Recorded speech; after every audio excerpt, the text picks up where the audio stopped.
Olá, se você deu play nesse vídeo é porque está querendo começar a aquarelar ou já começou, mas se frustra e tem muitas dúvidas quanto aos tipos de materiais e em especial sobre as tintas. Bom, e sem enrolação vou começar já começando, mas não esquece de deixar aquele like e de se inscrever no canal para poder apoiar o crescimento do canal. Então a primeira coisa que você precisa ter em mente para não errar na sua escolha é entender sobre o que a tinta tem que ela pode causar efeitos diferentes no seu processo de pintura e no seu resultado final. Então, basicamente, em primeiro lugar, você precisa saber qual a composição da tinta ali, né? Porque é justamente a composição dela que define os tipos de tinta que a gente tem no mercado, define algumas características dos tipos e algumas características específicas, né, dentro da tinta específica ali que você compra. Então, basicamente, a aquarela ela é composta por goma arábica e pigmento, certo? A goma arábica é o grosso ali que dá o volume, o corpo da tinta, e o pigmento é o que dá a cor e é um material em pó, é um material sólido, pulverizado, e a goma arábica serve como aglutinante para capturar aquele material em pó e distribuir de forma homogênea na sua massa. E a goma arábica, por sua vez, ela é solúvel em água. Então, uma característica que é importante da tinta aquarela é que o pigmento que faz ela, normalmente, via de regra ou tradicionalmente, ela não é solúvel em água. O que é solúvel em água é a goma arábica que captura e distribui ali aquele pigmento em pó. Então, a partir disso, e indo já um pouquinho para os tipos de tinta que a gente tem no mercado, né? Se a goma arábica, essa massa, né, de goma arábica com pigmento misturada ali, ela é parcialmente diluída com água e ativada ali com água, né? A gente vai ter uma pasta que seriam justamente as nossas tintas de bisnaga. Se a gente deixar ela secar mais, né, perder mais umidade ainda, ela seca completamente e solidifica ali na forma, né, da nossa tinta em pastilha, que são aqueles pequenos receptáculos com a tinta dura ali solidificada, né? Ambas são reativadas com água facilmente porque a goma arábica é solúvel em água. E as tintas líquidas, você deve estar se perguntando, né? Elas então, a gente tem essa pasta, né, com água, que a gente coloca mais água para deixar ela bem solubilizada ali numa solução colorida para dar origem às tintas aquarela líquida. E a resposta é que não, porque as tintas chamadas de aquarelas líquidas, elas, na verdade, têm um diferencial grande e importante aí quanto ao que dá a cor. Geralmente, via de regra, pelo menos as que eu conheço, né, as tintas aquarela líquida que eu conheço, elas são, na verdade, corantes, né? As substâncias que dão a cor são corantes e não pigmentos. E corante, ela é uma substância que é solúvel em água, então ela está ali solubilizada na água, a própria substância da cor. Nas tintas, a gente tem tipicamente, como eu falei, o pigmento sólido, ele não está solubilizado. O que está solubilizado é a goma arábica. Entretanto, as tintas líquidas, elas também levam goma arábica na composição, mas a função da goma arábica ali é um pouco diferente, né? Ela não tem exatamente essa função que eu acabei de descrever para as tintas de pastilha e de bisnaga. E tem uma outra característica também em relação a esses corantes usados nas tintas de aquarela líquida, mas que eu vou falar junto com outras coisas, né, que vão vir adiante aí, quando eu falar dos tipos de tinta, né? Agora, sobre tinta pastilha e tinta bisnaga, qual das duas escolher, é realmente bastante pessoal, assim, realmente para mim, na prática mesmo, não tem muita diferença. Eu, particularmente, tenho a minha preferência, que é utilizar as de bisnagas. E os motivos pelos quais eu prefiro de bisnaga é porque para fazer mistura de cores fica um pouco mais fácil eu tirar a tinta ali para misturar em quantidade maior, né? Porque nas pastilhas eu preciso ficar reativando a tinta ali com água, né? Em quantidade grande pode levar mais tempo, né? Ser um processo um pouco mais difícil e demorado. E com as bisnagas eu posso só colocar ali um pouquinho de cada tinta direto, já pastosa, e misturar ali bem facilmente, né? Tá, mas qual tinta, qual marca, qual linha de aquarela eu compro, né? Se eu estou começando, se eu já comecei e quero avançar mais, como é que eu faço? O que eu preciso estar atento, o que eu preciso saber para tomar a minha decisão, né? Você deve estar se perguntando.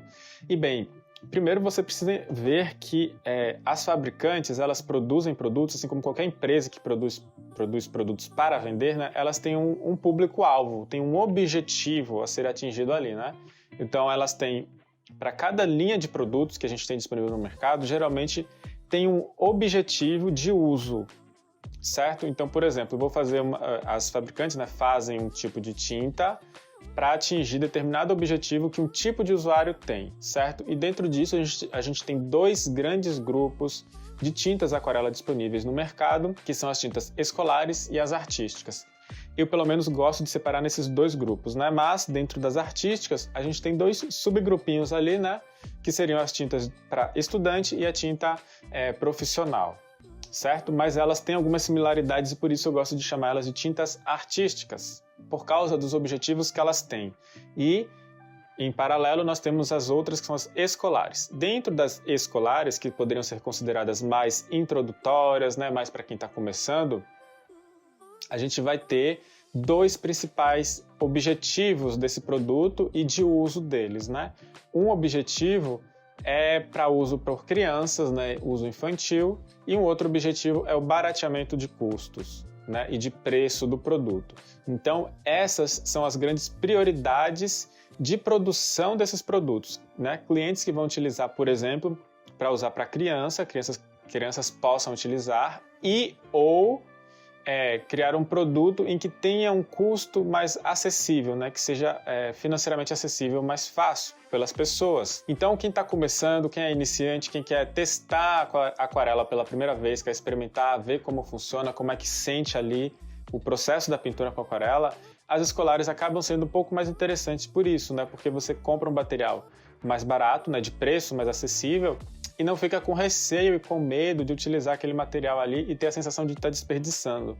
Então esse é o principal objetivo das tintas escolares, né?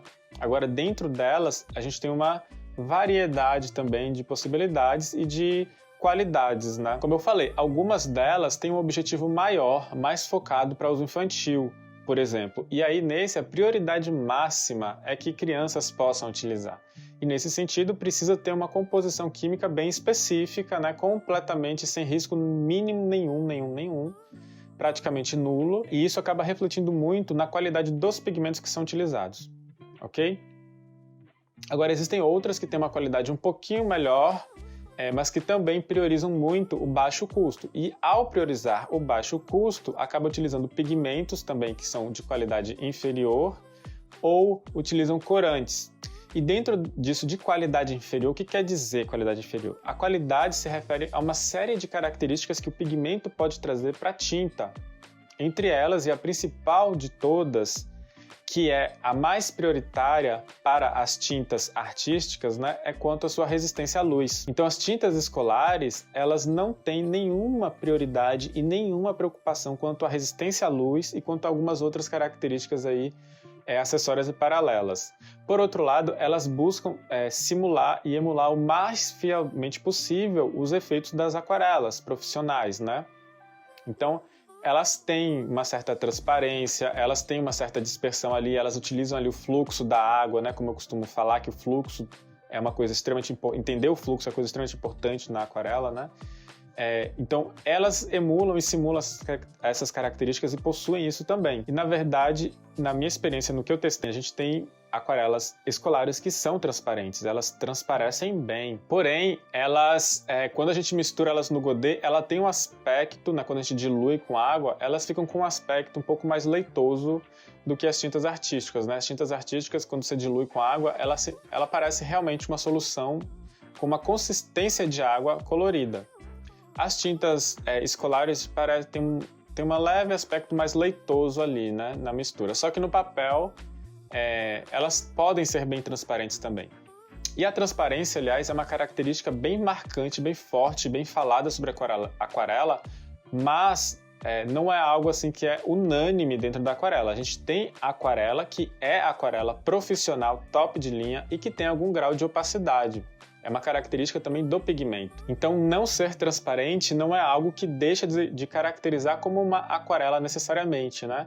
Agora, a gente tem as outras características também que distinguem aí as escolares, né, das artísticas, como, por exemplo, a difusão do pigmento no papel, né, e a capacidade de miscigenação entre eles também é um pouco variável e discutível, porém, existe uma tendência maior de que as aquarelas artísticas tenham uma fluidez melhor, né? Elas se dispersam, difundem mais efetivamente no papel e se misturam entre si também ali pelo fluxo da água mesmo, né?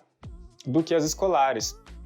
Mas isso também é relativo em relação às tintas, né? Tem algumas tintas escolares que têm uma boa difusão também, mas como regra geral, as tintas artísticas vão ter uma tendência melhor de ter essa difusão melhor.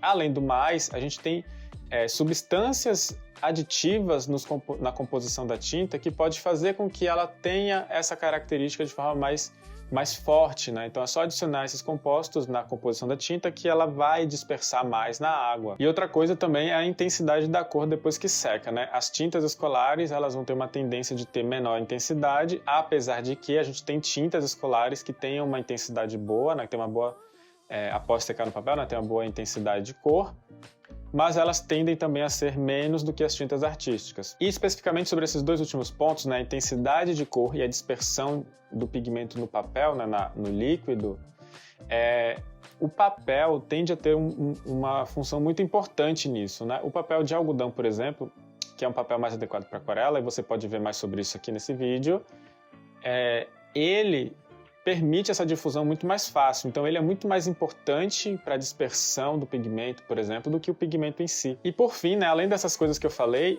o maior diferencial de todos desses dois grupos de pigmento é quanto à sua resistência à luz. Porque a resistência à luz que é a prioridade máxima das tintas para fins artísticos, né, do segundo grupo que eu falei. Porque são tintas feitas com o objetivo de produzir arte, né, arte que vai ser exposta, que vai ficar pendurada em parede, por exemplo, suscetível ao recebimento de luz indireta ali, né, luz direta não é recomendado nunca, mas vai ficar suscetível à iluminação ali. E por isso ela precisa ter uma resistência à luz boa. É uma característica muito importante para os materiais artísticos. Essa é a prioridade máxima do grupo de tintas artísticas. Agora, dentro deles, a gente tem dois subgrupos porque existem alguns pigmentos que são muito caros. Os pigmentos, em geral, de qualidade alta, né, que tem uma série de características boas, inclusive transparência, inclusive capacidade de difusão, inclusive a resistência à luz, principalmente, eles são pigmentos caros. Então, apesar dessa ser a grande prioridade desse grupo de tintas, as fabricantes oferecem uma opção mais barata, com um segundo nível de prioridade ali, que é baratear um pouco o custo, mas elas são ainda assim feitas com esse tipo de pigmento. E aí, por isso que a gente tem essa subdivisão das tintas profissionais e das tintas estudantes, né? Que a estudante é justamente para quem está estudando, testando, entendendo aqueles pigmentos, aquelas cores, para poder utilizar com as profissionais, que são muito caras. E elas são muito caras porque elas utilizam apenas os melhores pigmentos, né, possíveis, disponíveis para fazê-las, e elas são mais concentradas nos pigmentos. Elas têm uma quantidade de pigmento muito maior do que as tintas escolares, as tintas estudantes, né? Estou falando só das artísticas aqui agora, né? Comparando entre as artísticas. As tintas estudantes, elas utilizam alguns pigmentos que podem ser um pouco mais baratos, mas assim, ainda assim de boa qualidade. E às vezes elas têm um agente que se chama tipo como se fosse filler, né? Um agente filler ali para fazer volume sem alterar na cor, fazendo com que a gente tenha cores, né? Um certo volume de tinta com menos quantidade de pigmento do que nas tintas profissionais. Então as tintas profissionais elas são muito densas em pigmento e as cores são muito vivas também por causa disso. E assim a gente consegue baratear um pouco essas tintas para oferecer para quem está começando aí nessas tintas artísticas mais top de linha, né? Inclusive, nessas tintas artísticas, né, a gente consegue identificar qual é o pigmento que foi utilizado. Nas outras tintas, né, nas escolares, a gente não tem essa informação, né, que pigmento ou corante foi utilizado. Acontece que existe uma classificação de pigmentos internacionais, né, uma espécie de padronização, em que tem um código associado a qual tipo de substância que é aquela ali que dá aquela cor, né? E nas tintas artísticas, até outras tintas que na aquarela, né, a gente consegue identificar qual foi o pigmento utilizado ali, né? E é o pigmento que traz essa coisa do valor da tinta ser mais caro.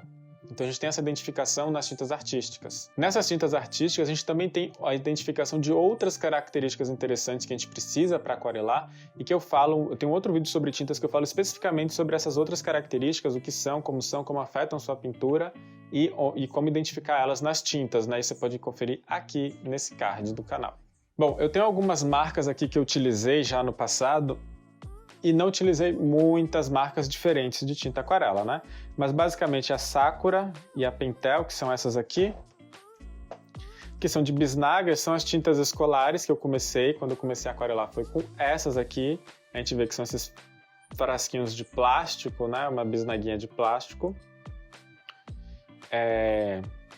Como eu falei, elas não têm as características e não têm a identificação do pigmento utilizado. E as artísticas que eu tenho são basicamente, principalmente essas aqui, que eu gosto de utilizar. A Cotman, que é a linha estudante da Winsor & Newton, né? Aqui tem a marca principal, que é a Winsor & Newton. A linha Cotman é a estudante. A Winsor & Newton tem a linha profissional também, que é bem mais cara e eu ainda não experimentei, porque é realmente muito cara. Eu vou pelo custo-benefício melhor, até então que eu encontrei, para mim, foi da marca Talens, que aí a gente tem a Van Gogh, que é a linha estudante da marca Talens, né?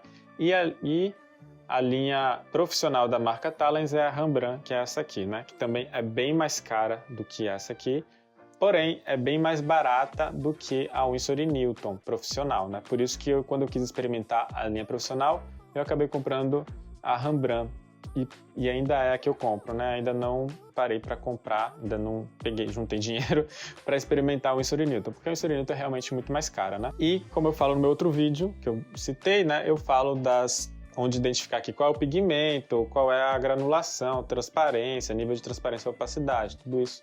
Eu tenho outro vídeo falando sobre especificamente essas coisas, né? Tá, agora sim, né?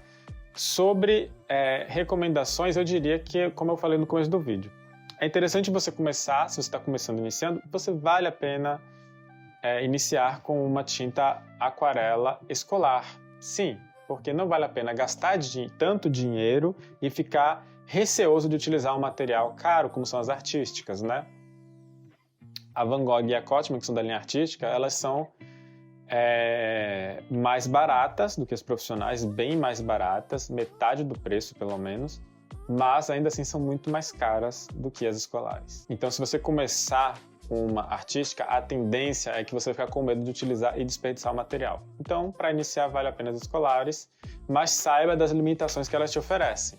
Ela vai ter algumas limitações, também você vai enfrentar limitações por causa do papel, que o papel, inclusive, na minha concepção, é muito mais importante do que a tinta. O papel é o que mais influencia no seu processo e no seu resultado com a pintura, né? Mas também é um outro vídeo específico sobre isso, que eu postei recentemente, inclusive, né, aqui no canal. Bom, pessoal, então é isso. Se você gostou do vídeo, não esquece de deixar aquele like, se inscrever no canal e ativar as notificações. E se tiver alguma dúvida sobre esse assunto, não deixe de perguntar aqui embaixo. Também, se tiver dúvidas ou sugestões de outros tipos de conteúdos, de vídeos, também comenta aqui para mim, para eu colocar aí na minha lista de vídeos a fazer, beleza? Bom, então muito obrigado por chegar até aqui e até a próxima.